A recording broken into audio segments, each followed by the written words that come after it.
الحمد لله رب العالمين والعاقبة للمتقين والصلاة والسلام على أشرف الأنبياء والمرسلين أما بعد أعوذ بالله من الشيطان الرجيم بسم الله الرحمن الرحيم يا أيها الذين آمنوا اتقوا الله حق تقاته قال الله تبارك وتعالى في القرآن المجيد في مقام آخر انما يخشى الله من عباده العلماء صدق الله العظيم وصدق رسوله النبي الكريم ان الله وملائكته يصلون على النبي يا ايها الذين آمنوا صلوا عليه وسلموا تسليما اللهم صل على سيدنا ومولانا محمد معدن الجود والکرم آلہ وصحبہ وبارک وسلم۔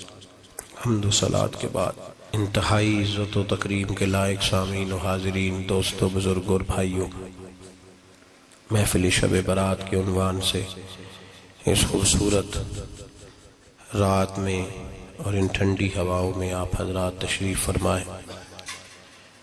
نبی پاک صلی اللہ علیہ وسلم نے ارشاد فرمایا، جب شعبان کی 15ویں رات آئے تو رات کو بیدار رہا کرو اور صبح کو روزہ رکھا کرو۔ تو جب حضور نے کہہ دیا بیدار رہو تو پھر کسی کو سونا نہیں چاہیے، بیدار رہنا چاہیے۔ اور بیداری کا مطلب یہ نہیں کہ وہ آدمی بس جاگتا رہے، اس کا مطلب یہ ہے کہ وہ اللہ اللہ کرے، درود پاک پڑھے، عبادت کرے، تلاوت کرے، ذکر فکر میں رہے۔ کچھ باتیں اس مقصد کے لیے کہ اس رات اللہ پاک نے اپنی رحمت کے دروازے کھولے ہیں، تو کچھ ایسی بات کی جائے جس سے دل نرم ہو جائے۔ دوستو، قرآن مجید کی 2 آیات میں نے پڑھی ہیں۔ اللہ کریم نے فرمایا، یا ایھا الذین آمنوا اتقوا اللہ حق تقاتہ، اے ایمان والو اللہ سے ڈرو اور اتنا ڈرو جتنا ڈرنے کا حق ہے۔ ڈرو اللہ پاک سے، اور جس طرح تم کسی سے ڈرتے ہو، ڈرنے کا حق ہوتا ہے، وہ حق ادا کرنے کی کوشش کرو۔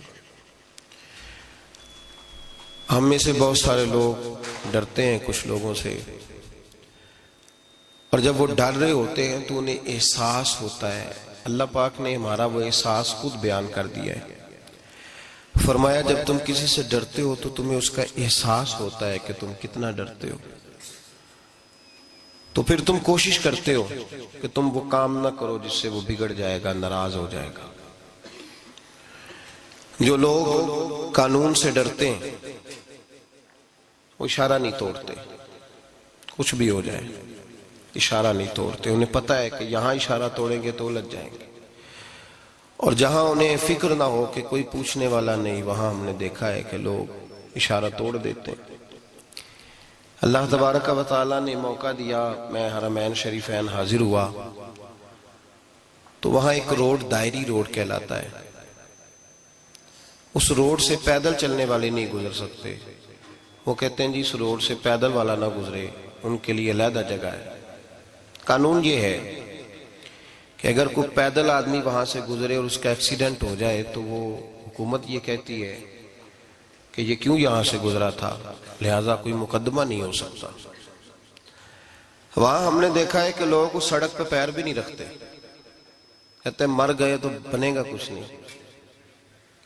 یہاں بھی بہت سارے ایسے معاملات ہوتے ہیں کہ جہاں انسان محسوس کرتا ہے کہ یہ بڑا میرے لیے نقصان ہو جائے گا، تو وہ ڈرتا ہے۔ ایک چھوٹی سی بات ہے کہ رات کو کوئی آدمی اپنا دروازہ کھلا رکھ کے نہیں سوتا، حالانکہ کوئی عرض نہیں، کبھی کھلا رہ بھی جاتا ہے، اور اگر کبھی رہ جائے تو جس کی ذمہ داری بند کرنے کی ہو، اس کے ساتھ پھر جو رویہ ہوتا ہے گھر والوں کا، یہ خوف ہے ہمارا اندر کا، تو بڑی شدت کے ساتھ ہم اس شخص کو سخت سست کہتے ہیں، ڈانٹتے ہیں، کہتے ہیں تو نے خیال ہی نہیں کیا، جمع پونجی لٹ جاتی تو یہ خوف ہے، یہ ہمارا اندر کا یہ خوف ہے۔ آپ بازار میں جائیں تو درجنوں لوگوں نے گن مین بٹھائے ہوئے ہیں، ان کا دل نہیں کرتا کہ اضافی تنخواہ دی جائے، کیا مطلب ہے ایک آدمی کو اضافی پیسے دینے کا، لیکن وہاں آدمی بٹھایا جاتا ہے اس کو تنخواہ دی جاتی ہے، اس کی روٹی کا بندوبست کیا جاتا ہے، اس کے سارے ضروریات زندگی کا خیال رکھا جاتا ہے، اور پس منظر یہ ہوتا ہے کہ ڈر لگتا ہے اگر یہ شخص نہ ہوا تو ہماری چوری ہو جائے گی۔ تو اللہ فرماتے ہیں کہ تو جہاں سے ڈرتا ہے تجھے پتا ہے، تو اس طرح کر کہ مجھ سے بھی اتنا ڈر جتنا ڈرنے کا حق ہے۔ یہ جھوٹ موٹ کا ڈراوا نہ پیدا کر کے اوہ اللہ معاف کرے جی، اچھا جناب بڑا ڈرتے ہیں آپ اللہ تعالیٰ سے، آپ نے تو کانوں کو ہاتھ لگائے، تو پھر آپ کیا کر رہے ہیں؟ اللہ معاف کرے جی میں تو بات نہیں کرتا، بس 2-4 آدمیوں کی پگڑی اچھالوں گا، اس سے زیادہ نہیں، ڈر لگتا ہے جی بات کرتے ہوئے، 15-20 آدمی بس میرے قابو آئیں۔ یہ کس قسم کا ڈر ہے؟ ڈرنے کا حکم دیا، اور میرے رسول کریم سید عالم صلی اللہ تعالی علیہ وآلہ وسلم نے ارشاد فرمایا کہ تو رب کریم سے دنیا میں ڈر جا جس طرح ڈرنے کا حق ہے۔ جب قیامت کا دن آئے گا تو اللہ تجھے ڈرائے گا نہیں بلکہ اپنی رحمت کی چھاؤں میں جنت میں داخل کر دے گا۔ یہاں ڈر، ایک جگہ تو اللہ نے فرمایا ڈرو، اور کچھ جگہوں پہ فرمایا کہ جو میرے علم والے بندے ہیں نا، جن کو میں نے علم دیا ہے، عالم ہیں، ان کے بارے میں فرمایا کہ ان کے دلوں میں میری خشیت ہے۔ انما یخشی اللہ من عبادہ العلماء، اللہ کے بندوں میں سے جو علم والے ہیں وہ اللہ کی خشیت رکھتے ہیں۔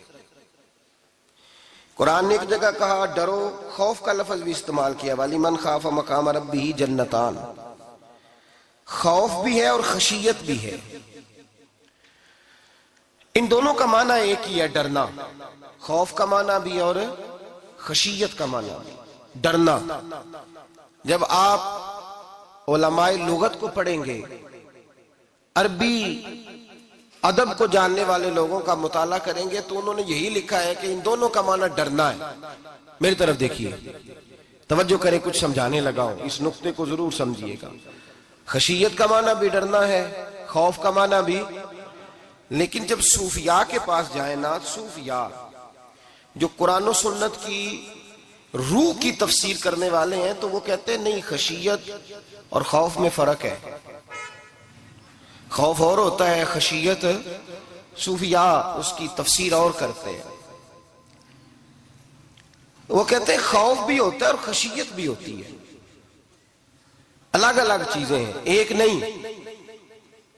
بڑی خوبصورت بات ہے، اگر آپ سمجھ گئے تو آپ کو فائدہ دے گی۔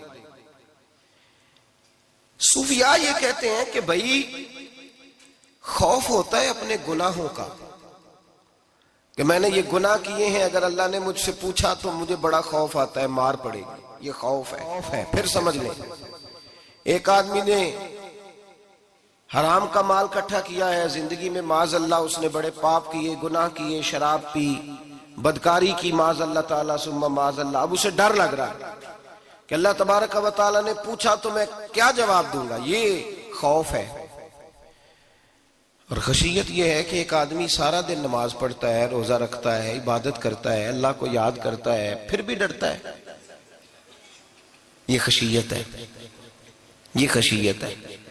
جو گناہوں سے ڈرے وہ خوف ہے، اور جو رب کی ناراضگی سے ڈرے وہ خشیت ہے۔ جو کہے یار میرا رب کہیں ناراض نہ ہو جائے، میرا رب کہیں مجھ سے، بڑی خوبصورت مثال دی۔ میں نے اپنے صاحب سے پوچھا کہ حضور یہ مسئلہ کیا ہے، تو فرمانے لگے ایک بادشاہ نے ایک غریب کی بیٹی اسے پسند آ گئی تھی، تو اس نے عزت کے ساتھ اس سے شادی کر لی، رشتہ بھیج کے وقار کے ساتھ۔ بیٹی کا باپ اپنی بیٹی کے مقدر پر رشک کرنے لگا کہ میری بیٹی کو بادشاہ نے پسند کیا ہے، بادشاہ کے شہزادے نے رشتہ بھیج دیا ہے۔ شہزادہ بیاہ کے لے گیا بیٹی کو، 20 کنیزائیں، نوکرانیاں اس عورت کی خدمت کرنے پہ لگی ہوئی ہیں، اس کا ہر حکم ماننے کو تیار ہیں، لیکن وہ بی بی سویرے بھی رو پڑتی ہے اور شام کو بھی رو پڑتی ہے، روتی رہتی ہے۔ اس سے کسی نے پوچھ لیا کہ بی بی تو روتی کیوں ہے، 20 کنیزائیں ہیں، گھر میں سکون ہے، ہر شے ہے، تو روتی کیوں ہے؟ تو وہ کہنے لگی اصل بات یہ ہے کہ جو کچھ مجھے ملا ہے میں اس کے قابل نہیں تھی، تو میں ڈرتی ہوں میرا سائیں کہیں ناراض نہ ہو جائے، وہ ناراض نہ ہو جائے، میں قابل نہیں تھی، میری اوقات نہیں تھی، یہ من آنم کے من دانم، میں جو ہوں اس کا مجھے پتا تو ہے، اس نے میری حیثیت سے، میری اوقات سے، میرے ظرف سے، میری محنت سے بڑا بڑھ کے مجھے عطا کر دیا، میری چونکہ اوقات سے زیادہ دے دیا تو میں ڈرتی ہوں وہ ناراض نہ ہو جائے، کہیں میری یہ کھیل، یہ جو میں نے گھونسلہ بنایا ہے، یہ کہیں میرا ٹوٹ نہ جائے۔ میرے بھائی، میرے رسول کریم سید عالم صلی اللہ علیہ وسلم کے امت کے اولیاء، صلحاء، صوفیاء، اتقیاء، صحابہ، اہل بیت، یہ لوگ جب روتے تھے تو یہ کوئی اس لیے نہیں روتے تھے کہ یہ آج دوپہر کو چینی میں ملاوٹ کر کے آئے ہیں تو اس لیے رو رہے ہیں رات کو، اس لیے نہیں روتے تھے کہ آج انہوں نے جو شکر بیچی ہے اس شکر کے اندر بورا ملایا ہوا تھا، اس لیے نہیں رو رہے کہ آج 10 15 20 لاکھ رشوت کا مال بینک میں جمع کر، اس لیے تھوڑی روتے تھے، یہ تو اس لیے روتے تھے کہ اللہ تو نے بڑا کچھ عطا کیا ہے، کہیں ہم سے ناراض نہ ہو جانا، یہ تو اس کی خشیت میں رو رہے تھے۔ حضرت داؤد طائی رحمت اللہ تعالی علیہ، حضرت امام جعفر صادق جو نبی پاک صلی اللہ علیہ وسلم کے نواسے، جناب داؤد طائی کی ملاقات ہوئی تو امام جعفر صادق حضور کے نواسے عرض کرنے لگے، داؤد طائی یار میری بخشش کی دعا کرنا، رب مجھے معاف کر دے۔ تو حضرت داؤد طائی رحمت اللہ علیہ فرمان لگے، امام صاحب آپ حضور کے نواسے ہیں، میں نے دعا کرنی ہے کہ آپ نے میرے لیے کرنی ہے؟ تو حضرت امام جعفر صادق رو پڑے، کہنے لگے یار تو نہیں کرنی ہے، اور اسی لیے تو تجھ سے دعا کرا رہا ہوں کہ کہیں ایسا نہ ہو نانا مصطفیٰ کی بارگاہ میں جاؤں تو وہ مجھے کہیں کہ میں کس طرح کا تھا تو کس طرح کا بن کے آیا ہے، یہی تو دعا کرانی ہے کہ میرے لیے دعا کر۔ جو جتنا بڑا ہوتا تھا نا اتنی زیادہ خشیت ہوتی، اور گناہگار کے تو اللہ تبارک و تعالیٰ بعضوں کا سزا دیتا ہے، آنسو سلب ہو جاتے، اس کو تو اپنے گناہوں پہ رونا ہی نہیں آتا، وہ تو روتا ہے بچہ نہ ہو تب روتا ہے، وہ تو روتا ہے پیسے نہ ہو تب روتا ہے، وہ تو اس وقت روتا ہے جب اس کا مال چلا جائے، اس کو تو بعضوں کا گناہگار کو تو بعضوں کا سزا ملتی، اللہ فرماتے تو دنیا کے لیے روئے گا، میرے لیے نہیں رو سکتا۔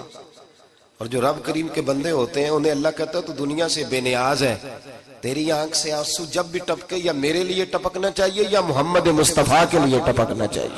آپ اگر اس بات کو تھوڑا سا غور کے ساتھ سمجھے تو تمام اولیاء صلحات کیا یہ رو رہے ہیں، تڑپ رہے ہیں، کیا اس کی وجہ تھی؟ نمازیں کم رہ گئی تھی، روزوں میں کمی تھی، فرائض ادا نہیں کرتے تھے کہ رویا کرتے تھے؟ کیوں روتے تھے؟ حضرت سیدنا عمر فاروق رضی اللہ تعالیٰ عنہ کے بارے میں صحابہ کہتے ہیں، جناب عمر فاروق جب نماز پڑھاتے اتنا رویا کرتے تھے کہ 7ویں صف تک ان کے رونے کی آواز جایا کرتی، 7ویں صف تک ان کے رونے کی آواز جاتی۔ ہم لوگ بن کے بیٹھ گئے ہیں، ہم لوگ بن کے بیٹھ گئے، ہم یہ سمجھتے نہیں کہ ہماری حیثیت کیا تھی اور رب کریم نے ہمیں نوازا کیا ہے۔ آپ پڑھیے کتابیں، میرے رسول پاک صلی اللہ علیہ وسلم فرماتے ہیں میرا عمر جس گلی سے گزرے شیطان رستہ بدل جاتا ہے۔ نبی پاک فرماتے ہیں میرا عمر جب تک دنیا میں رہے گا دوزخ کو تالا لگا رہے گا۔ اس صاحب عزد الغابہ نے لکھا ہے نبی پاک صلی اللہ علیہ وسلم نے حضرت جبریل امین کو بلایا، فرمایا چل میرے عمر کی شان بیان کر۔ تو حضرت جبریل امین علیہ السلام عرض کرنے لگے یا رسول اللہ صلی اللہ علیہ وسلم 950 سال اگر اللہ مجھے عمر دے، 950 سال رب عمر دے، اور پھر بھی میں عمر فاروق کے فضائل بیان کروں تو میں نہیں کر سکتا، عمر کی شان میں نہیں بیان کر سکتا، 950 سال بھی اگر میری عمر ہو۔ نبی پاک نے فرمایا پھر میرے ابو بکر کے بارے میں، عرض کی یا رسول اللہ ابو بکر کی تو بات اس سے بہت آگے کی ہے نا، وہ نبی پاک کتنی عظمت بیان کر رہے ہیں، کس قدر زیادہ رسول کریم صلی اللہ تعالی علیہ وآلہ وسلم ان کی عظمت بیان کرتے ہیں۔ حضرت عمر کیا کہتے ہیں، وہ لوگوں کو بتاتے پھرتے ہیں کہ تم نے دیکھا ہے نا میری کتنی عظمت ہے، وہ یہ نہیں کہتے، حضور فرماتے ہیں عمر کی بڑی شان بڑی شان بڑی شان۔ اور عمر کے پاس جب بھی کوئی جاتا ہے کہتے ہیں عمر آپ کا کیا مقام ہے، تو عمر فرماتے ہیں میں تو اونٹ چرانے والے کا بیٹا ہوں، میں تو اونٹ چرانے والے کا بیٹا ہوں، میں تو اونٹ چرایا کرتا تھا، میں تو 10 اونٹ نہیں سنبھال سکتا۔ حضرت فاروق اعظم رضی اللہ تعالیٰ عنہ سے کو پوچھتے جناب عمر آپ کا کیا حال ہے، تو آپ فرماتے یہ تو میرے مقدر ہے کہ میری بہن نے قرآن سنایا تو میں در رسول تک پہنچ گیا، ورنہ مجھے پوچھنے والا کوئی نہ ہوتا۔ کبھی جناب علی المرتضیٰ کا بازو پکڑ کے کہتے ہیں علی تو نہ ہوتا تو عمر ہلاک ہو جاتا۔ بھائی حضور شانیں بیان کرتے ہیں. نبی پاک کہتے ہیں میرے ابو بکر نے احسانات کیے, بڑے احسانات کیے, میں نے سب کا بدلہ چکا دیا. ابو بکر کا نہیں چکایا. اللہ کی بارگاہ میں عرض کروں گا یا اللہ تو ہی اسے بدلے دے. اور جناب ابو بکر صدیق سے کوئی پوچھتا ہے ابو بکر آپ کا کیا حال ہے, تو ابو بکر صدیق فرماتے ہیں مجھ سے میرے اندر کا عالم نہ پوچھو, اگر قیامت کے دن اعلان ہوا نا کہ سارے لوگ بخشے گئے ایک باقی بچا ہے, تو مجھے ڈر لگتا ہے اکیلا ابو بکر ہی بچ جائے گا جو نہیں بخشا جائے گا. مجھے ڈر آتا ہے. تو بھائی پن کے بیٹھ گئے لوگ, لوگوں کو پوچھ کر کے دیکھیں, کہتے ہیں کیا پاپ کیا ہے, کیا ہو گیا ہے. خشیت سے کانپتی ہوئی روحیں, تڑپتے ہوئے میرے رسول پاک کے غلام, اولیاء اللہ صوفیاء کرام کے رونگٹے کھڑے ہیں رب کریم کے خوف سے. جو جتنا مالک کو جانتا ہے اتنا کانپ رہا ہے, اتنا ڈر رہا ہے. جس کی آنکھوں سے آنسو خشک ہے, مطلب یہ ہے یہ رب کو جانتا ہی نہیں. اسے کیا خبر اس کا جلال کتنا ہے, اسے کیا خبر اس کا عذاب کتنا ہے, تو کیا جانے. ان بطش ربک لشدید, جب وہ پکڑتا ہے تو بڑا سخت پکڑتا ہے. حضرت عثمان غنی کو 3 دفعہ میرے نبی پاک نے فرمایا جنتی ہے, جنتی ہے. العثمان فی الجنہ, العثمان فی الجنہ, العثمان فی الجنہ. 3 دفعہ حضور نے جنت کی بشارت دی. میرے مصطفیٰ کریم نے فرمایا میرا عثمان گلی سے گزرے تو فرشتے بھی اس کی حیا کرتے ہیں. جناب عثمان غنی جن کو میرے نبی نے 2 بیٹیاں دے کے کہا عثمان میری 100 بیٹی بھی ہوتی, ایک کے بعد دوسری انتقال کرتی جاتی تو میں ساری تیرے نکاح میں دے دیتا. وہی حضرت عثمان غنی قبر پہ کھڑے ہیں حضور کے وصال کے بعد, ایک قبر پہ کھڑے, آنکھوں سے آنسو جاری ہے, داڑھی ساری آنسوؤں سے بھر گئی ہے, روتے ہی جاتے ہیں, روتے ہی جاتے ہیں. غلام کہتا عثمان یار رونا ہمیں چاہیے, رونا ہمیں چاہیے, جن کو کوئی بشارت نہیں اور آپ کو تو 3 بشارتیں, روتے کیوں ہو. جناب عثمان غنی فرمانے لگے جس مصطفیٰ نے مجھے جنت کی بشارت دی اسی رسول نے فرمایا تھا قبر آخرت کی منزلوں میں سے پہلی منزل ہے, آخرت کی منزلوں میں سے پہلی منزل. سوچتا ہوں اگر رب کریم نے عثمان سے حساب پوچھ لیا, حساب کیسے دینا ہے میرے مصطفیٰ کریم نے. یہ تو بات ہے نا جناب عمر کی, یہ تو بات ہے حضرت عمر کی, حضرت ابو بکر کی, جناب عثمان غنی کی. اور جس شیر خدا کے بارے میں نبی پاک نے فرمایا علی منی وانا من علی, فرمایا علی اور میں 2 نہیں, میں علی ہوں اور علی میں ہے. جن کو فرمایا من کنت مولا ہوں وہذا علی مولا, جس کا میں مولا اس کا علی بھی, اس کا علی بھی. جس مولا علی شیر خدا کو یہ درجہ دیا. ولی المرتضی اٹھے ہیں, نماز کا وضو کیا ہے, مصلی کی جانب جانے لگے تو جناب علی کا وجود تھر تھر کانپنے لگا, تھر تھر, چھم چھم آنسو برسنے لگے. حضرت سیدنا امام حسن آگے بڑھے, ابا جی کیا ہوا. فرمایا حسن ڈر رہا ہوں, مالک کی بارگاہ میں جا رہا ہوں, کہیں رب علی کو دھتکار ہی نہ دے, کہیں مالک علی سے حساب ہی نہ پوچھ لے, کہیں اللہ تبارک و تعالیٰ ناراضگی کی نظر سے ہی نہ دیکھ لے. او بھائی ہم لوگ اتنے دلیر, اتنے تگڑے, اتنے سیاہ, اتنے عقل مند, اتنے گناہوں کے پیچھے پہاڑ ہیں, لیکن مجال ہے کوئی ایک قطرہ وہ آنسو جو ہم نے سنبھال کے رکھے ہیں دنیا داری پہ بہانے کے لیے. کبھی اپنا حساب کر, کبھی سوچ. روز شکوہ کرتا ہے, کہتا ہے میرے پاس پیسے نہیں, گاڑی نہیں, کار نہیں, کوٹھی نہیں, سرمایہ نہیں. کبھی سوچ جو کچھ ہے اگر رب کریم میرے اور آپ کے اعمال دیکھے تو ہماری حیثیت ہے کہ وہ سارا کچھ ہمیں دیا جاتا, ہماری اوقات تھی کہ وہ ہمیں دیا جاتا جو اس نے دیا ہے. ٹٹول کے دیکھیں, عمر گزر گئی شکوے کرتے, ذرا پلٹ کے دیکھیں. اگر ہمارے گناہ اور ہماری نیکیاں اکٹھی کی جائیں تو ہم جزا والے نہیں سزا والے نکلتے ہیں معاذ اللہ. محمود غزنوی بڑا پیار کرتے تھے ایاز کے ساتھ, بڑا پیار کرتے تھے, نوازا کرتے تھے. روز کوئی نہ کوئی تحفہ ملتا تھا ایاز کو. کچھ حسد کرنے والوں نے کہا محمود تو اسے تحفے دیتا ہے اور یہ جنگل میں اسلحہ اکٹھا کر رہا ہے, یہ تیرے خلاف علیحدہ سے فوج تیار کر رہا ہے, کچھ وقت آئے گا یہ تجھے چھوڑ کے علیحدہ سے بادشاہی کا دعویٰ کر دے گا. محمود غزنوی کہنے لگے یہ کس طرح کی بات, کہا تمہیں پتہ ہے کہ ایاز عصر سے لے کر عشاء تک کہاں رہتا ہے. محمود کہنے لگے یار واقعی میں نے کبھی پوچھا تو نہیں. شک کا بیج بو دیا, شک کا بیج بو دیا. محمود غزنوی کہنے لگے اچھا آج میں پیچھا کروں گا, تفتیش کروں گا, تحقیق کروں گا کہاں جاتا ہے. تحقیق کروں گا۔ محمود غزنوی نکلے پیچھا کرنے۔ عصر کے بعد ایاز نے جنگل کا رخ کیا، محمود بھی پیچھے پیچھے ہو لیے۔ کہتے ہیں جنگل کے بیچ جا کے ایک جھونپڑی آئی، اس جھونپڑی کے اندر ایاز گئے، دروازہ کھولا، اندر چلے گئے۔ مجھے بڑا غصہ تھا کہ ہر بات مجھے بتاتا ہے، یہ کیوں نہیں بتائی؟ جب ایاز اندر گئے تو میں نے زور زور سے دروازہ کھٹکھٹایا غصے کے ساتھ۔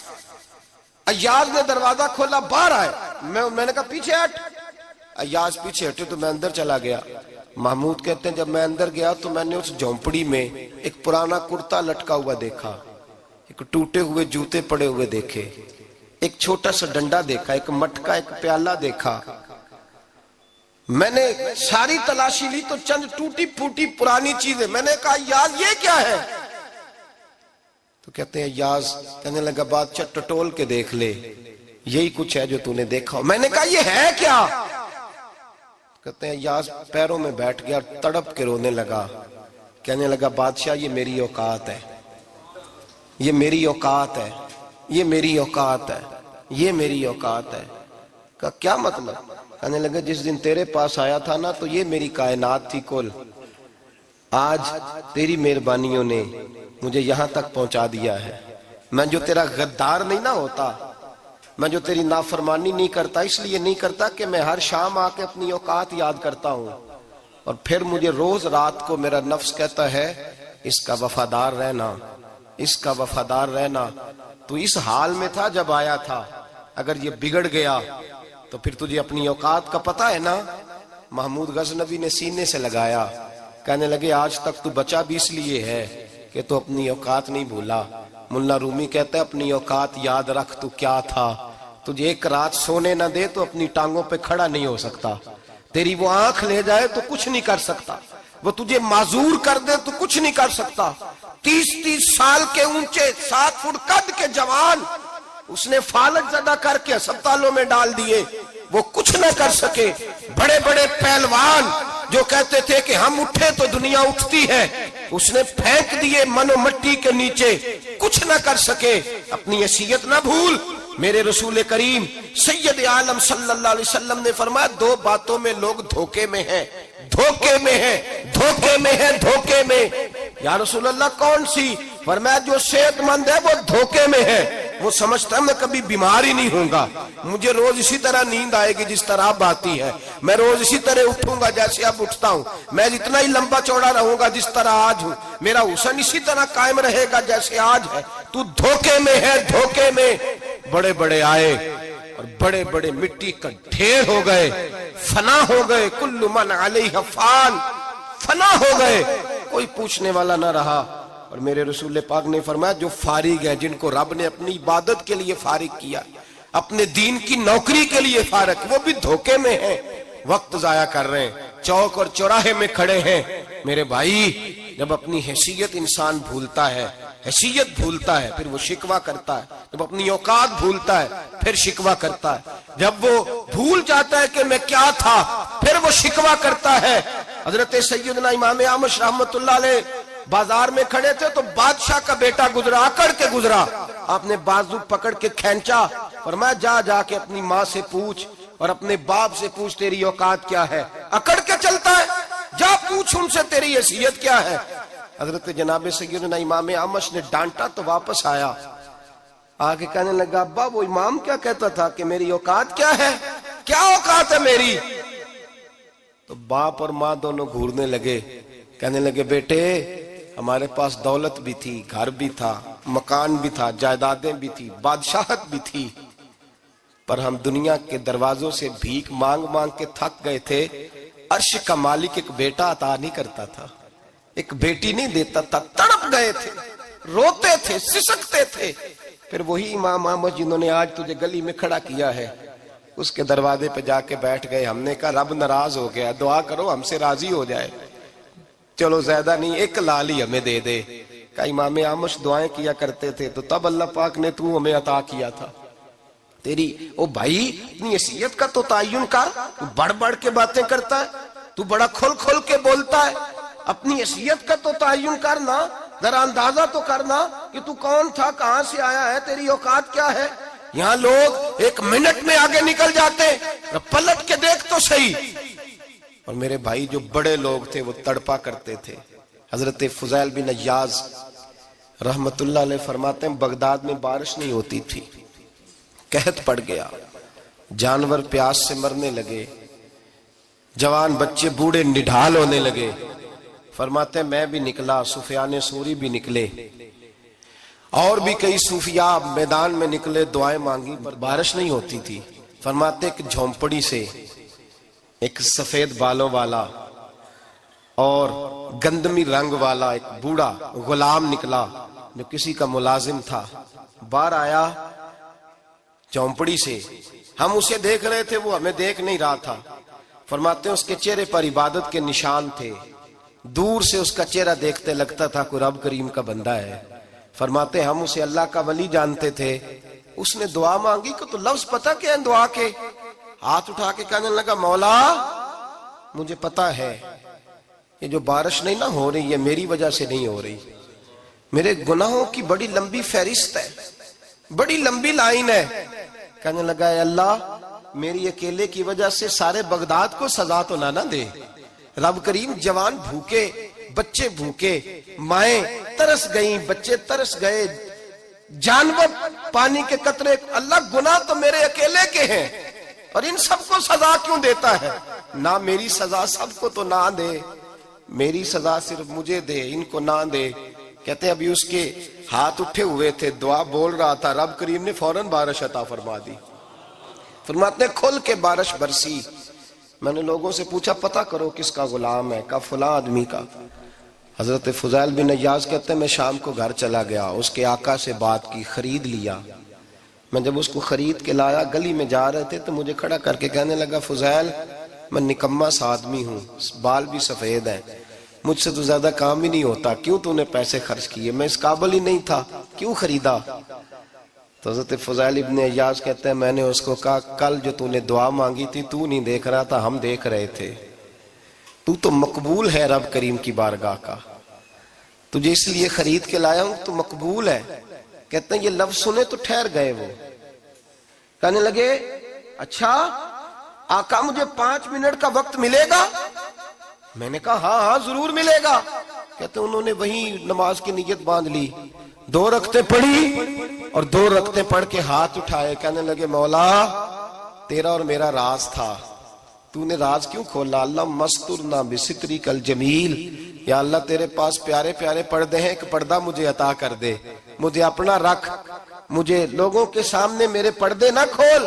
آپ فرماتے ہیں یہ کہہ کہ وہ زمین پہ بیٹھے کلمہ شہادت پڑھا، ان کی روح پرواز کر گئی۔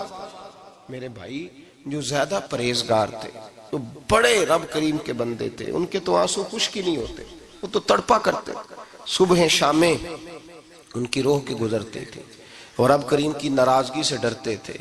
وہ کہتے تھے مالک کہیں ناراض نہ ہو جائے، کہیں بگڑ نہ جائے۔ میرے رسول کریم صلی اللہ علیہ وسلم کے صحابی کہتے ہیں ایک جنگ سے خوشخبری آئی تو جو خوشخبری لانے والے تھے وہ حضرت عمر فاروق رضی اللہ تعالیٰ عنہ کے پاس پہنچے خوشخبری دینے۔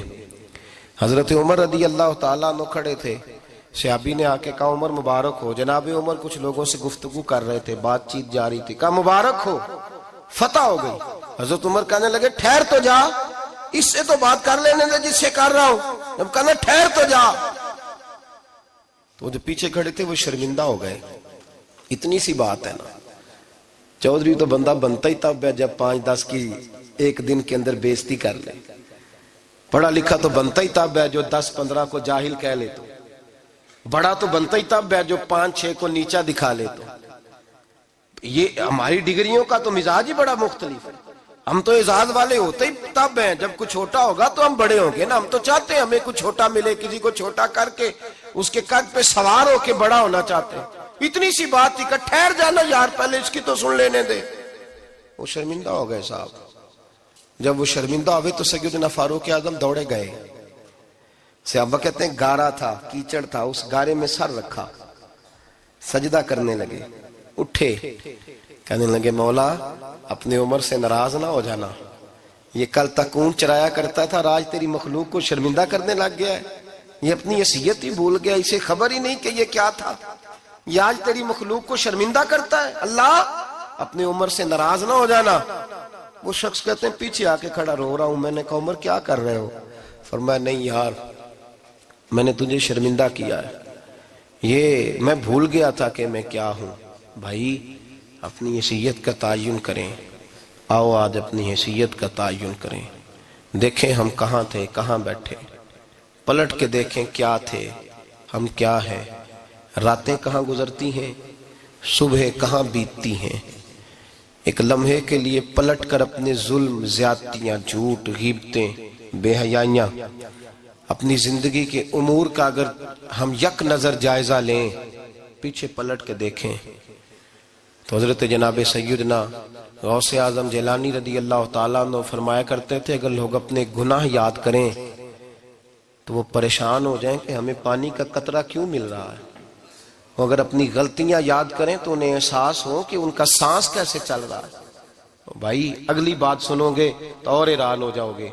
حضرت غوث اعظم رضی اللہ تعالیٰ عنہ آپ فرمایا کرتے کہ اب خیال آتا ہے، اب سوچ آتی ہے کہ رب کریم نے کتنی ڈھیل دی ہوئی ہے۔ ہم ہیں کہ سمجھتے ہیں یہ میری عقل مندی کا کمال ہے کہ مجھے سارا کچھ نافرمانی کے باوجود بھی مل رہا ہے۔ بھائی خشیت الہی پیدا کریں۔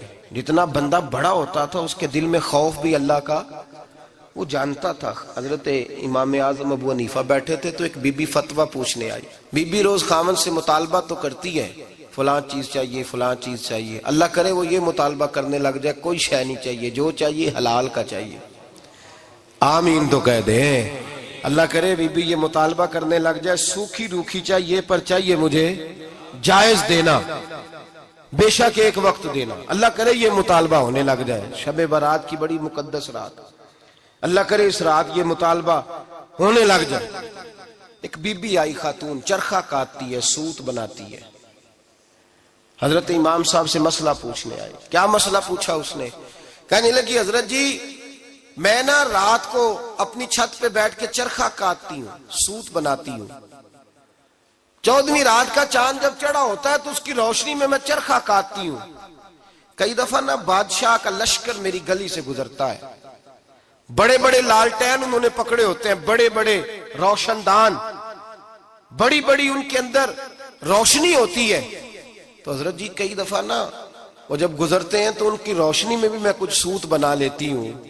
مسئلہ یہ پوچھنا تھا کہ اس روشنی میں میں جو سوت بناتی ہوں اس کی کمائی میرے لیے جائز ہے کہ ناجائز ہے؟ اس کی روشنی میں حضرت امام اعظم نے اللہ اکبر کا اور چھم چھم آنسو گرنے لگے۔ حضرت امام صاحب نے اپنا گریبان پکڑا اور کھینچا، قمیض پھٹ گئی۔ کہنے لگے بی بی مسئلہ چھوڑ، تو پہلے بتا تو ہے کون، کہاں سے آئی ہے، کون ہے، بتا۔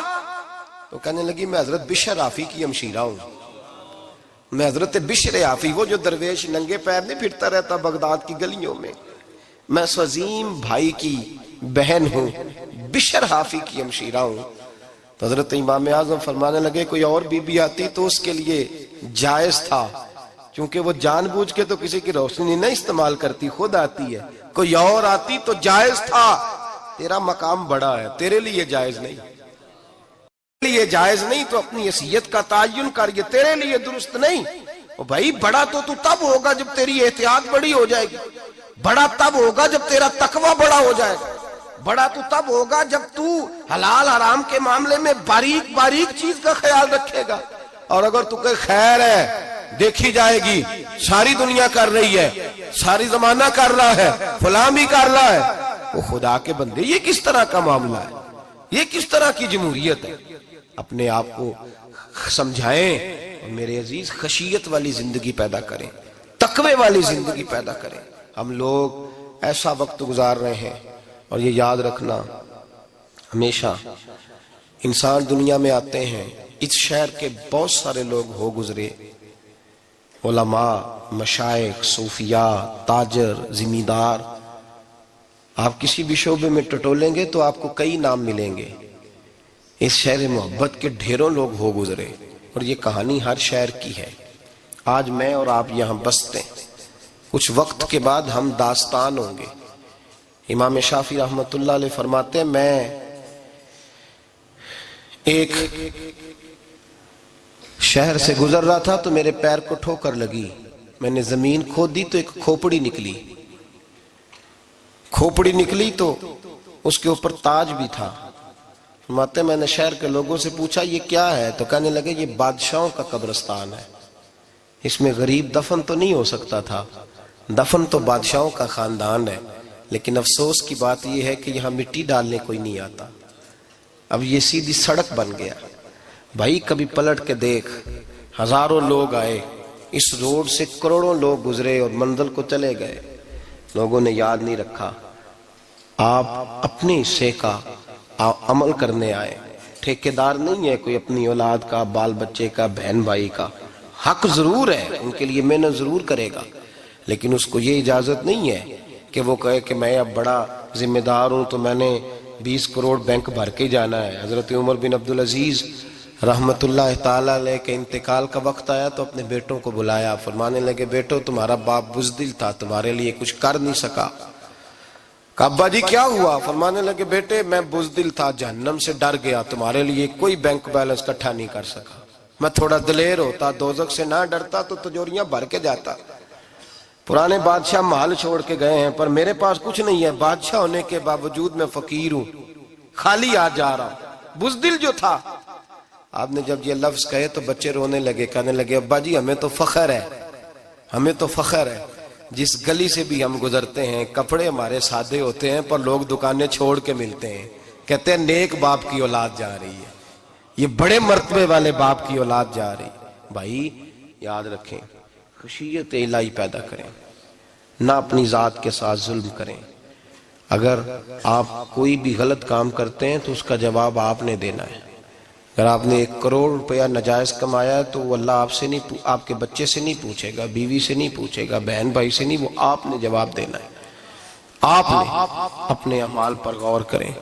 آج شب برات ہے، میرے نبی کریم صلی اللہ علیہ وسلم نے فرمایا کہ میری امت کی اتنی بخشش ہوگی، مدینے میں سب سے زیادہ بنو کلب کا قبیلہ بکریاں پالتا ہے، ان کی بکریوں کے بالوں سے بھی زیادہ اللہ میری امت کی بخشش فرمائے گا۔ اس کو توبہ کی رات کہا جاتا ہے۔ توبہ کا مطلب یہ ہوتا ہے کہ اللہ میں آج کے بعد گناہ نہیں کروں گا۔ توبہ کا مطلب ہوتا ہے کہ میں آج کے بعد یہ غلطی، آپ کا ملازم کتنی بار غلطی کرے تو آپ رکھ لیتے ہیں؟ ایک دن میں 100 دفعہ کرے تو گنجائش ہے اس کو رکھنے کی؟ اللہ رکھ لیتا ہے، کہتا تو توبہ کر، ہے گنجائش؟ میرا خیال ہے جو 10 بار بھی کرے اس کے لیے بھی گنجائش ہے، اس کے لیے بھی گنجائش ہے۔ استاد باپ ہوتا ہے، بچے سے غلطی ہو جائے تو کہتا تجھے ارجانہ بھرنا پڑے گا۔ بچے لگے نہیں ہوتے اسکولوں میں، جرمانے لگے ہوتے ہیں، چھٹی کا علیحدہ ہے، فلاں کام کا علیحدہ ہے، حالانکہ باپ ہے۔ بھائی اللہ فرماتا ہے تو توبہ کر، اور توبہ یہ ہے کہ میں آج کے بعد یہ گناہ، جس آدمی نے کل 5 نمازیں نہیں پڑھنی اس کا آج توبہ کرنے کا کیا مطلب ہے؟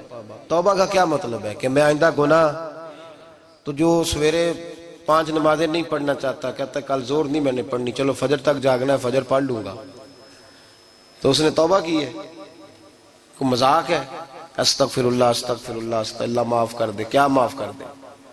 سویرے تو مسجد آئے گا۔ بھائی آپ کسی جگہ، ہم سادے لوگ ہیں، دیہاتی لوگ، یہ ہمارا دیہات کا ماحول ہے، بچے کو مارتے ہیں نا مدرسے والے کو تو ہم کہتے ہیں دوبارہ کرے گا، تو کیا کہتے ہیں اگوں، تو جو بچہ کہے تسی تھپڑ دو مار لو میں سویرے پھر کرنا جی، تو اس کو معافی ملے گی؟ یہ کیسی معافی ہے کہ سویرے میں نماز نہیں پڑھنی زور کی لیکن یا اللہ معاف کر دے؟ یا اللہ، یہ جھوٹ ہے، یہ دھوکہ ہے، یہ مذاق ہے، مذاق نہیں کرے۔ اور بندہ کوئی سیاںا ہو تو مذاق برداشت نہیں کرتا، اور معاذ اللہ استغفر اللہ، رب کریم کے ساتھ مذاق۔ یا اللہ میری توبہ، یا اللہ میری توبہ، یا اللہ مجھے معاف کر دے، یا اللہ معاف کر دے، اور سویرے جھوٹ پھر بولنا ہے اٹھتے ہی، تو یہ کیسی توبہ ہے؟ توبہ کا مطلب ہوتا ہے کہ میں توبہ کرتا ہوں آج کے بعد گناہ، تو توبہ کو سمجھے تو صحیح نا میرے بھائی، توبہ کو سمجھیں۔ تمام صحابہ، چونکہ شراب حرام نہیں تھی تو ہر آدمی پیا کرتا تھا، جب حرام ہو گئی تو پھر کسی نے منہ نہیں لگایا، توبہ ہو گئی تو پھر ہو گئی، پھر معاملہ ختم ہو گیا۔ پھر کبھی قریب حضرت مرثد بن ابی مرثد البغوی رضی اللہ تعالیٰ عنہ حضور کے صحابی ہیں.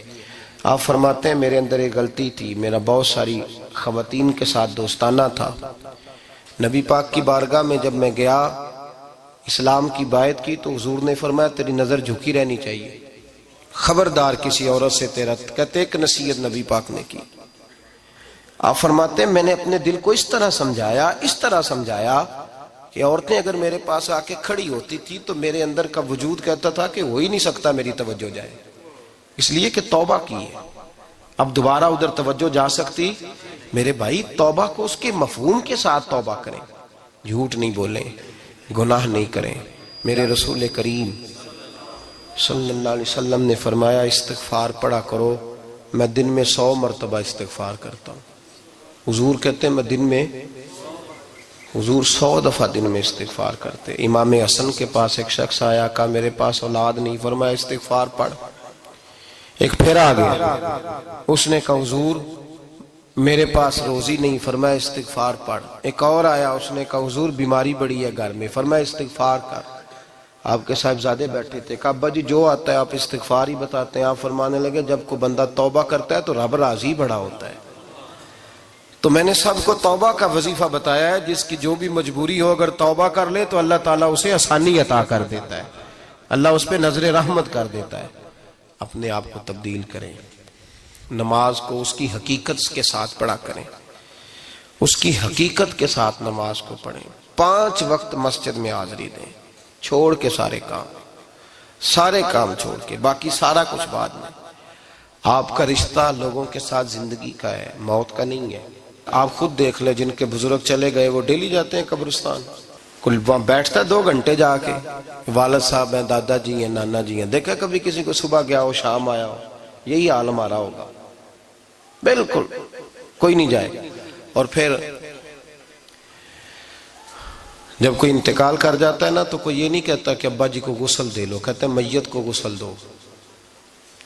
ماں آنکھوں کی ٹھنڈک ہوتی ہے لیکن کہتے ہیں لاش کو اٹھاؤ، جنازے کو اٹھاؤ. آپ کے رشتے ناطے ختم ہو گئے. اگر آپ ناراض نہ ہوں تو مجھے جنازے پڑھانے کا موقع ملتا ہے. 1-2 بات عرض کرتا ہوں، اس کے بعد ذکر کرتے ہیں، انشاءاللہ دعا ہوگی. جنازوں پہ جانے کا اتفاق ہوتا ہے تو میں جنازے سے محسوس کرتا ہوں بہت ساری چیزوں کو. میں دیکھتا ہوں کہ جنازہ ہونے کے باوجود لوگ یہ سمجھتے ہیں کہ یہ ہونا تھا کام، یہ ہو گیا. اور وہاں کیفیت یہ ہوتی ہے کہ صرف یہی جنازہ ہے، اسی نے فوت ہونا تھا، ہم تو بچے ہوئے ہیں. قرآن پاک سے محبت کرنا، قرآن پاک پڑھنے والوں سے پیار کرنا، قرآن کے مدارس کو آباد کرنا، یہ بڑا مشکل ہوتا جا رہا ہے. ہم ایک مدرسہ چلاتے ہیں، ہم محسوس کرتے ہیں کہ یہ بڑا کٹھن معاملہ ہے، بڑا کٹھن. ایک تو تنقید کی نظر بھی سب سے زیادہ اداروں کی طرف ہوتی ہے اور سب سے کم تعاون بھی اداروں کے ساتھ ہوتا ہے. مجبوری کے ساتھ ادارے وقت گزارتے ہیں. اپنا رجحان مدارس کی جانب کریں اور دین سیکھنے کی طرف رجحان کریں. قرآن مجید صحیح پڑھنا سیکھیں، قرآن مجید صحیح سمجھنا سیکھیں. اور پھر میرے بھائی جو آیات آپ کو ضروری ہیں، نماز جنازہ ہے، وضو ہے، غسل ہے، آپ کے روزمرہ کے معاملات ہیں، وہ کسی اچھی قاری سے، اہل سنت کے کسی شخص سے ان کی درستگی کرائیں، اپنے معاملات پہ غور کریں، یہ ان کوتاہیوں سے باہر آئیں، قرآن پاک سے محبت کریں اور دینداروں کے ساتھ جڑیں. ایک گزارش آپ سے اور کرنی ہے، اس کو بھی کھلے دل کے ساتھ سنیے گا، کھلے دل کے ساتھ. یہ شب برات کی رات ہے اور میں ذمہ داری کا مظاہرہ کرتے ہوئے بات کرنا ضروری سمجھتا ہوں. آپ کسی پیر صاحب سے ملیں، کسی آستانے پہ جائیں، یہ کچھ گزارشات ہیں، بات میری ختم ہو گئی وہ کر کے میں دعا کرنے لگا ہوں. تو شریعت اسلامیہ کا ضرور پاس اور لحاظ کریں. یہ دیکھیں جس صوفی کے پاس، درویش کے پاس، جس کو آپ پیر سمجھ رہے ہیں، اسے کوئی قرآن حدیث بھی آتا ہے، وہ کوئی سنت شریعت کا بھی پابند ہے. میری اپنی جماعت سے ہاتھ باندھ کے گزارش ہے، خدا را اب بس کر دیں. بڑی تباہی ہو گئی اور لمبی چوڑی ہو گئی، تھک گئے ہم کہہ کے. لوگ سمجھتے نہیں اس چیز کو. اعلیٰ حضرت فاضل بریلوی نے لکھا ہے، ادھر دیکھیں، اعلیٰ حضرت نے لکھا ہے کندھوں تک بال رکھنا جائز ہے، کندھوں تک، کندھوں سے نیچے رکھنا حرام ہے. کیسے اس شخص کو لوگ پیر مان لیتے ہیں جس نے داڑھی سنت سے چھوٹی رکھی ہوئی ہے؟ بال بڑے رکھے ہوئے، یہ ملنگ صاحب ہیں، ان تماشوں سے باہر آ جائیں، اللہ تبارک و تعالیٰ کی بارگاہ کی طرف رجوع کریں۔ ہم دم کے قائل ہیں، درود کے قائل ہیں، میں سارا دن پتہ نہیں 20 تعویذ لکھ کے دیتا ہوں، ہمارے بزرگوں کا طریقہ ہے، یہ چیزیں جائز ہیں، ان کی شریعت میں اصل ہے، دلیل ہے، لیکن کل دین یہ نہیں ہے۔ اپنے آپ کو بچائیں اور علم کی طرف رجوع کریں، تقوی کی طرف رجوع کریں، ان ظالموں سے، بہروپیوں سے اپنے آپ کو بچائیں۔ اور میں ان لوگوں کو بھی دعوت فکر دیتا ہوں جو ہمیں روز آ کے کہتے ہیں یہ تمہارا پیر تو یہ تمہارا پیر، جب ہم خود کہہ رہے ہیں ہمارا نہیں، تو ہم کسی شرابی کبابی کو اٹھا کے کہہ دیں یہ تمہاری جماعت کا بندہ ہے تو تم رکھ لو گے؟ کہو ہم اگر کہہ دیں تمہاری جماعت یہ درس دیتی ہے تو تم مان لو گے؟ یہ کیا بات ہوئی؟ اگر کسی جماعت کا کوئی شخص غلط ہے، اور ہم درباروں والے نہیں، ہم تو مسجدوں والے لوگ ہیں، دربار تو ایک ضمنی چیز ہے، بن بھی جائے تو ٹھیک ہے، ورنہ تو میرے نبی پاک نے فرمایا ہر مومن کی قبر جنت کا باغ ہوتی ہے، تو اندر دربار ہی بنا ہوا ہے، جنت کھلی ہوئی ہے، اوپر بلڈنگ بننا اتنا ضروری کام؟ مہربانی فرمائیں ایک تو اپنے آپ کو دین کی طرف راغب کریں، رمضان شریف آئے گا اپنی اصلاح کی کوشش کریں، اور جب کسی دینی مجلس میں جائیں تو روح کی دنیا لے کر کے جائیں، کچھ سیکھنے کے ارادے سے جائیں، کچھ درس لینے کے ارادے سے جائیں، جمعے پڑھیں، دروس سنیں، تو کچھ لینے کے ارادے سے جائیں، اور دین کی خدمت میں اپنے حصے ڈالنے کی کوشش کریں۔ اس سے صرف چندے کا معاملہ نہیں، اس سے مراد یہ ہے کہ اپنی اولاد کو، اپنے بچے کو، اپنے آپ کو دیندار بنائیں، یہ آپ کا دین میں حصہ ہوگا، یہ آپ کا دین کے ساتھ تعاون ہوگا۔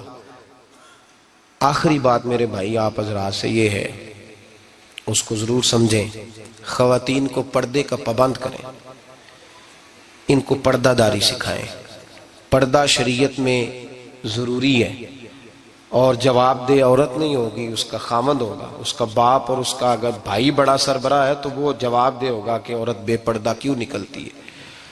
تہذیب کے نام پر بد تہذیبی نہ کریں، خبردار کوئی ایسا کام نہ کریں جس سے اللہ رسول ناراض ہو، ان کو پردے کا پابند کریں، بغیر برقعے کے، بغیر مکمل نقاب کے، بالکل عورت کو اجازت نہ دیں گھر سے نکلنے کی، سختی کریں، اور ان کو سمجھائیں کہ ہمارا تعلق یورپ کے ساتھ نہیں، ہمارا تعلق خاتون جنت حضرت فاطمہ الزہرا کے ساتھ ہے، ان کو پابند کریں۔ اور یہ میں ذمہ داری سے بات کہہ رہا ہوں، مرد ذمہ دار ہے اگر اس کی عورت با پردہ نہیں ہے، وہ ذمہ دار ہے، اور اللہ کی بارگاہ میں اس کی کوئی بات قابل قبول نہیں ہوگی۔ اور شب برات کی رات اتنے لوگ گواہ ہیں کہ یہ پیغام آپ کو پہنچایا گیا، آپ کو پہنچایا گیا، آسمان زمین اور ہوا گواہ ہے کہ ہمیں یہ بات پہنچائی گئی کہ ہمیں ان کو پردہ کرانا ہے۔ ذکر ہوگا، ذکر کیا ہے؟ ذکر ہے اللہ کو یاد کرنا۔ اور میرے نبی پاک صلی اللہ علیہ وسلم نے ایک حدیث میں فرمایا رب کا ذکر اس طرح کرو کہ لوگ تمہیں دیوانہ سمجھیں۔ یہ لوگ باتیں کرتے ہیں تو کھول کھول کے، اللہ کے ذکر کی باری آتی ہے تو تھک سے جاتے ہیں، تھک کے ذکر نہیں کریں، ذکر کریں تو پوری دل جمی کے ساتھ، سرور کے ساتھ، کیف کے ساتھ۔ اور آج کر کے تو دیکھیں بھلا ذکر میں ہوتا کیا ہے، یہ لذت کیا ہے، یہ کیف کیا ہے۔ میرے بچے چھوٹے مجھ سے کہتے ہیں ذکر لمبا کرایا کریں، بیٹا اکثر مجھے کہتا ہے ذکر جو ہے نا وہ جب آپ بڑا لطف آتا ہے ذکر میں، ذکر تو ایک کیفیت ہے، لگ جائے تو اس کا ایک اپنا ذائقہ ہے، تو ذکر کریں اللہ کا، درود شریف پڑھیں۔ دعا کیا ہے؟ آج لائٹ کو بند کر کے جب ہمارے ہاں ذکر ہوتا ہے، دعا ہوتی ہے، تو ہمارے بزرگ یہ کہتے ہیں ہم ثابت یہ کرنا چاہتے ہیں کہ ہم مجمع میں نہیں بیٹھے، یا اللہ تیری بارگاہ میں بیٹھے ہیں، ہمیں تو ساتھ والا دیکھ نہیں پا رہا، دعا مانگے، اور اللہ سے مانگے تو کھول کے مانگے۔ اور آج اگر ہو سکے نا تو کوئی ایک آدھ قطرہ گرا ہی دے۔ میرے نبی پاک نے فرمایا محفل میں چند لوگ بھی رو پڑیں تو سب کا کام بن جاتا ہے۔ آپ میں سے کوئی نیک آدمی ایسا ہوگا تو ہمارے جیسے کئی گناہگاروں کو ساتھ اللہ اس پہ فضل فرمائے گا۔ یہاں ذکر کے بعد دعا ہوگی، دعا کے بعد پھر سلام ہوگا، پھر ایک دفعہ آخر میں دعا ہوگی، پھر آپ کو کچھ وقت دیا جائے گا انفرادی طور پہ نفل ادا کرنے کا، 4 6 نفل پڑھ کے نئے سرے سے تازے ہو کے آپ حضرات تشریف لائیں گے، اور پھر انشاءاللہ تعالی یہاں لنگر کا بندوبست ہوگا، آپ حضرات کے لیے ماں حضر جو کچھ ہے آپ کو پیش کیا جائے گا۔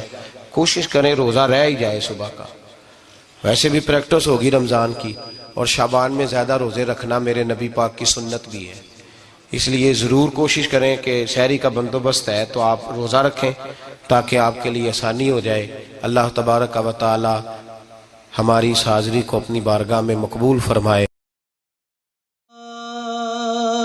دا پانی ملے ہر رگے ہر جائی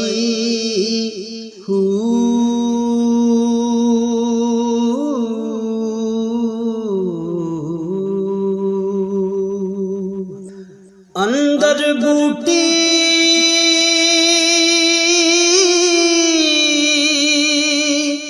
مشک مچایا